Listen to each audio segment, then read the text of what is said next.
To my new video. আজ আমরা দেখতে চলেছি সঞ্জয় মুভির এক্সপ্লেনেশন। আজ আপনাদের আমি একজন রাইডারের কথা বলতে চলেছি। আমাদের আশেপাশে আমরা অনেক রাইডারদের দেখে থাকি, কিন্তু কখনো কি ভেবে দেখেছেন এই রাইডারদের জীবনগুলো কতটা কষ্টকর হয়ে থাকে এবং তাদের কষ্টগুলো চেপে রেখে কিভাবে ডেলিভারি দেয় সেটা কি কখনো ভেবে দেখেছি? আজ ঠিক এমনই একটি গল্প নিয়ে চলে এসেছি। আমি জানি না এই মুভি আপনাকে কতটুকু বোঝাবে, তবে মুভির শেষটা আপনার হৃদয়ে গেঁথে রবে আজীবন। তো চলুন কথা না বাড়িয়ে শুরু করা যাক আজকের মুভির এক্সপ্লেনেশন।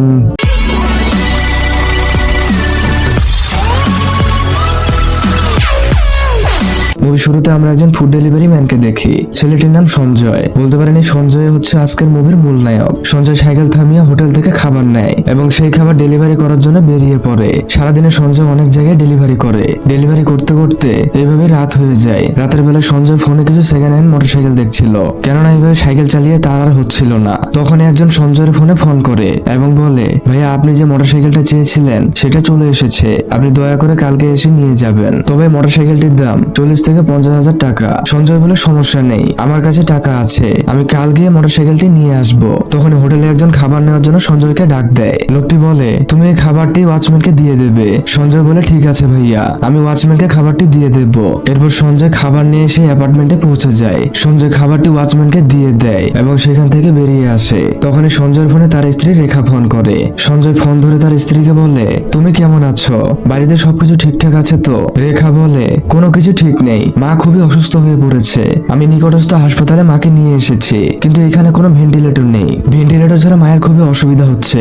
সঞ্জয় বলে, তুমি এত ভয় পেও না, তুমি ভয় পেলে আমার মাকে কে দেখবে, ভেন্টিলেটরে একটা না একটা ব্যবস্থা হয়ে যাবে। রেখা বলে, আমি তো ভয় পাচ্ছি না, কিন্তু ভেন্টিলেটর যদি না পাওয়া যায় তাহলে মায়ের কি হবে? এই শুনে সঞ্জয় বলে, তুমি মাকে এখনই মৃত্যুঞ্জয়ের কাছে নিয়ে যাও, সে অনেক বড় ডাক্তার, তার কাছে সবকিছুই পাওয়া যাবে। রেখা বলে, কিন্তু সে তো প্রাইভেট ডাক্তার, তার কাছে গেলে তো অনেক টাকা লাগবে। সঞ্জয় বলে, তুমি একদমই টাকার চিন্তা করবে না, তুমি আমার মাকে নিয়ে এখনই ডাক্তারের কাছে যাও, আমি টাকা পাঠিয়ে দিচ্ছি। এরপর সঞ্জয় রেখার ফোনে 20,000 টাকা পাঠিয়ে দেয় এবং ফোন করে বলে, আমি তোমার ফোনে টাকা পাঠিয়েছি, তুমি এখনই আমার মাকে ডাক্তারের কাছে নিয়ে যাও। রেখা বলে, ঠিক আছে, আমি এখনই নিয়ে যাচ্ছি। সঞ্জয়ের ফোনে আবারও অর্ডার ঢোকে। সঞ্জয় অর্ডার রিসিভ করে বেরিয়ে পড়ে। কিছুক্ষণ সাইকেল চালানোর পর রেখা আবারও সঞ্জয়কে ফোন করে। সঞ্জয় বলে, তোমরা কি পৌঁছে গেছো? রেখা বলে, হ্যাঁ আমরা পৌঁছে গেছি, তবে এখানে তো কোনো সিট ফাঁকা নেই, এখন আমি কি করব? সঞ্জয় তখন বলে, পাশে একজন মহিলা ডাক্তার বসে, তুমি আমার মাকে নিয়ে তার কাছে যাও। রেখা বলে, ওই মহিলা ডাক্তার তো অনেক টাকা নেয়। সঞ্জয় বলে, তুমি টাকা চিন্তা কেন করছো, তুমি এখনই আমার মাকে নিয়ে যাও। রেখা বলে, ঠিক আছে, আমি এখনই মাকে নিয়ে যাচ্ছি। কিছুক্ষণ পর রেখা আবারও ফোন করে। রেখা বলে, মায়ের অবস্থা খুবই খারাপ, মা চোখ খুলছে না, মায়ের শ্বাস খুব আস্তে চলছে, আমার তো খুব ভয় লাগছে। সঞ্জয় বলে, তুমি একদমই ভয় পেও না, আমাদের মা ঠিক হয়ে যাবে, ডাক্তার যা ওষুধ দিবে মাকে সেটাই খাওয়াবে, টাকার চিন্তা একদমও করবে না, 2-4 দিনের মধ্যে আম্মা ভালো হয়ে যাবে। রেখা বলে, ঠিক আছে, আমি মায়ের খেয়াল রাখবো। এরপর সঞ্জয় ফুড ডেলিভারি দিতে আসে, কিন্তু তার মন তো কাজে বসছে না, তার মন চলে গেছে তার মায়ের কাছে। তবে সঞ্জয় তো কাজ ছেড়ে যেতেও পারছে না, তার কলিজাটা যেন ফেটে যাচ্ছে। সঞ্জয় একটা নির্জন রাস্তায় থামে এবং ব্যাগ থেকে পানির বোতল বের করে পানি খায় এবং ভাবতে থাকে, আমার মায়ের যদি কিছু হয় তাহলে আমার কি হবে, এই দুনিয়াতে আমার মা ছাড়া যে আমার কেউ নেই। এসব ভাবতে ভাবতে সঞ্জয় আবার সাইকেল চালাতে শুরু করে। কিছুক্ষণ পর একজন মহিলা ফোন করে এবং বলে, ভাইয়া আপনি কোথায়, ক্ষুধায় তো আমার পেট ফেটে যাচ্ছে, আপনি তাড়াতাড়ি আসুন। সঞ্জয় বলে, ম্যাডাম আমি যাচ্ছি, আর কিছুক্ষণ লাগবে। মহিলাটি বলে, ভাইয়া আপনি কি আমার জন্য 1 প্যাকেট সিগারেট আনতে পারবেন, আমি আপনাকে টাকাটা দিয়ে দিতাম। সঞ্জয় বলে, ঠিক আছে ম্যাডাম, আমি আপনার জন্য সিগারেট নিয়ে যাব। সঞ্জয় আবারও সাইকেল চালাতে শুরু করে। কিছুক্ষণ পর সঞ্জয় একটা দোকানে আসে। দোকানে এসে সঞ্জয় একটা সিগারেটের প্যাকেট কেনে। পরবর্তীতে রেখা আবারও ফোন করে। রেখা বলে, আমি বলেছিলাম এখানে অনেক টাকার প্রয়োজন, এখানে 3 দিন থাকতে হবে, তাই 30,000 টাকা তারা চেয়েছে। সঞ্জয় বলে, তুমি একদমও চিন্তা করো না, আমি টাকা পাঠিয়ে দিচ্ছি, তুমি শুধু আমার মায়ের খেয়াল রেখো। সঞ্জয় 30,000 টাকা পাঠিয়ে দেয় এবং রেখাকে বলে, আমি টাকা পাঠিয়ে দিয়েছি, তুমি আমার মায়ের যত্ন নিও। এই শুনে রেখা বলে, আমি এদিকটা দেখছি, তুমি ভালো আছো তো? সঞ্জয় রেখার কথার কোনো উত্তরই দেয় না। সঞ্জয় খুবই মন খারাপ করে থাকে। আসলে সে 50,000 টাকা জমিয়েছিল তার একটা গাড়ি কেনার জন্য, কিন্তু মায়ের চিকিৎসার কাছে তার শখটা এখন মূল্যহীন মনে হচ্ছে।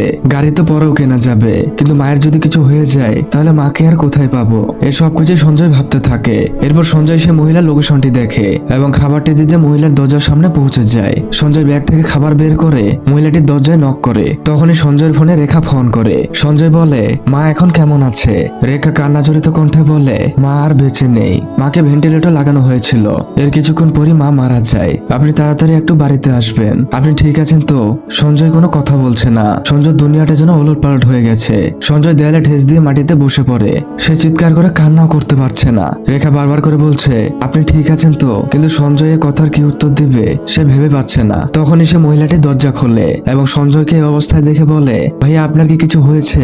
সঞ্জয় মহিলাটিকে কিছুই বলে না। মহিলাটির হাতে খাবার এবং সিগারেট দিয়ে সঞ্জয় সেখান থেকে চুপচাপ বেরিয়ে আসে। সঞ্জয় সোজা একটা নির্জন এলাকায় আসে এবং ফুটপাতে বসে পড়ে। কিছুক্ষণ চুপ থাকার পর সে আর নিজেকে ধরে রাখতে পারে না। সঞ্জয় কান্না করে ফেলে। সে খুবই চিৎকার করে কান্না করছিল আর অনুশোচনাবোধ তাকে কুরে কুরে খাচ্ছিল। তার একটা কথাই মনে হচ্ছিল, আজ কিছু টাকার জন্য তার মাকে বাঁচাতে পারলো না। আসলে একজন ছেলের কাছে তার মা যে কি সেটা একটা ছেলে ছাড়া আর কেউ বুঝবে না। এবং একজন পুরুষ কখনোই ভেতরে হাজারটা কষ্ট থাকা সত্ত্বেও চিৎকার করে কান্না করতে পারে না, না কাউকে কখনো বলতে পারে। একটু পর রেখা আবার ফোন করে এবং বলে, এখানে 20,000 টাকা ছাড়া মায়ের লাশ তারা বের করতে দিচ্ছে না, তুমি তাড়াতাড়ি টাকা পাঠাও। এটা শোনার পর সঞ্জয় আরো চিন্তায় পড়ে যায়। সঞ্জয় তার ফোনে দেখে তার কাছে মাত্র 1600 টাকা আছে। সঞ্জয় ভাবতে থাকে, বেঁচে থাকতে তো তার মার জন্য কিছুই করতে পারেনি, এখন কি এই টাকার জন্য তার মাকে বেরও করতে পারবে না? আর এখানে এই মুভিটি শেষ হয়ে যায়। আপনাদের একটা কথা বলি, বাবা মা থাকতে বাবা মা যত্ন নিন, কারণ এই স্বার্থপর পৃথিবীতে ওই দুজন মানুষই তো আছে যারা নিঃস্বার্থভাবে আপনার খোঁজ নেবে। আর কখনো কোনো রাইডারের সাথে খারাপ ব্যবহার করবেন না। আজ এ পর্যন্তই, দেখা হবে কোনো মুভির গল্প নিয়ে। ততদিন ভালো থাকুন, সুস্থ থাকুন।